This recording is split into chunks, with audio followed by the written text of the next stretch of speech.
Hello అందరికీ welcome back to little things channel. ఈ వీడియోలో పప్పులోకి కానీ, రసంలోకి కానీ, సాంబార్లోకి కానీ, లేకపోతే జస్ట్ అన్నంలోకి తినడానికి కూడా టేస్టీగా ఉండే గోరుచిక్కుడుకాయ ఫ్రై ఎలా చేయాలో చూద్దాం.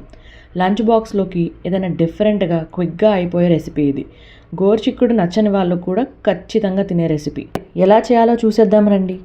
ముందుగా గోరుచిక్కుళ్ళు తెంపుకొని వాష్ చేసుకోవాలి. వీటిని కుక్కర్లోకి తీసుకొని కొంచెం ఉప్పు, ఒక గ్లాస్ వాటర్ యాడ్ చేసి 2 to 3 విజిల్స్ రానివ్వాలి. చల్లారిన తర్వాత వాటర్ వంపేసి పక్కన పెట్టుకోవాలి. ఇప్పుడు ఒక మిక్సీ జార్లో ఒక 10 to 15 పచ్చిమిర్చి తీసుకొని కోర్స్గా గ్రైండ్ చేసుకోవాలి.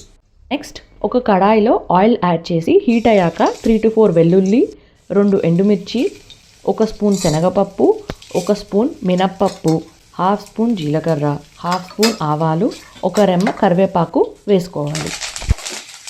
ఆ తర్వాత చిన్నగా కట్ చేసుకున్న ఒక ఆనియన్, 2 నుంచి 3 పచ్చిమిర్చి చీలికలు వేసి ఆనియన్స్ రంగు మారేదాకా వేగనివ్వాలి.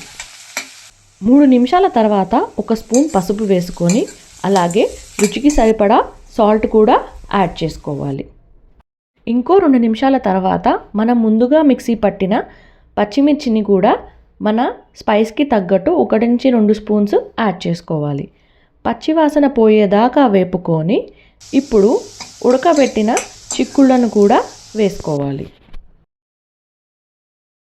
పచ్చిమిర్చి మొత్తం చిక్కుళ్ళకు పట్టేలాగా బాగా కలిపి ఉప్పు తగ్గితే ఇప్పుడు యాడ్ చేసుకోవచ్చు. ముక్కలోని వాటర్ అంతా డ్రై అయిపోయి మంచిగా దగ్గర పడిన తర్వాత గ్రేట్ చేసి పెట్టుకున్న పచ్చి కొబ్బరిని కూడా వేసుకొని 2 నిమిషాల పాటు ఉండనివ్వాలి. లాస్ట్లో కొత్తిమీర కూడా యాడ్ చేసుకుంటే మన గోరుచిక్కుడుకాయ ఫ్రై రెడీ అయిపోయినట్టే. పప్పులోకి కానీ, రసంలోకి కానీ ఎంతో రుచిగా ఉండే సైడ్ డిష్ ఇది. మీకు కూడా నచ్చితే తప్పకుండా ట్రై చేయండి. మరికొన్ని రెసిపీస్తో మీ ముందుకు వస్తాం. అంతవరకు బాయ్ మరి.